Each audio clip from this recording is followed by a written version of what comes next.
ಚುನಾವಣೆಗೆ ಮತ ಚಲಾಯಿಸಲು ಬಂದ ಬಿಜೆಪಿ ಸದಸ್ಯೆ ಖಾಲಿ ಬಿದ್ದ ಎನ್ಡಿಎ ಅಭ್ಯರ್ಥಿ ರಮೇಶ್ ವಾಟಾಳ್. ಲೋಕಸಭಾ ಸದಸ್ಯ ಶ್ರೇಯಸ್ ಎಂ ಪಟೇಲ್ ಅವರೊಂದಿಗೆ ಮತಗಟ್ಟೆಗೆ ಆಗಮಿಸಿದ ಬಿಜೆಪಿ ಸದಸ್ಯೆ ಸೌಮಿತ್ರಮ್ಮ ಅವರು ಮೈದುನ ರಮೇಶ್ ವಾಟಾಳ್ ಕನ್ನಡ ಬಾವುಟ ಹಾಕುವ ಜೊತೆಗೆ ನಿಮ್ಮ ಮಗನಂತೆ ನಾನು ನನ್ನ ಮರ್ಯಾದೆ ಉಳಿಸಿ ಅಂತ ಕಾಲಿಗೆ ಬಿದ್ದು ಪ್ರಸಂಗ ಜರುಗಿತು. ಅರಕಲಗೂಡು ಪಟ್ಟಣ ಪಂಚಾಯತ್ ಇತಿಹಾಸದಲ್ಲಿ ಲೋಕಸಭಾ ಸದಸ್ಯರು ಮತ್ತು ಶಾಸಕರು ಅಧ್ಯಕ್ಷ ಉಪಾಧ್ಯಕ್ಷ ಸ್ಥಾನಕ್ಕೆ ಮೊದಲ ಬಾರಿ ಚುನಾವಣೆಯಲ್ಲಿ ಭಾಗವಹಿಸಿ ಮತ ಚಲಾಯಿಸ್ತಾ ಇರುವುದು ವಿಶೇಷವಾಗಿತ್ತು.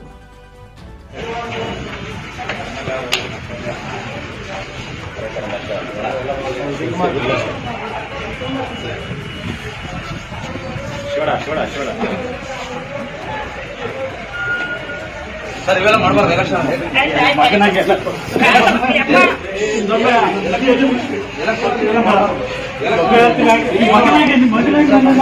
ಚುನಾವಣೆ ಇದು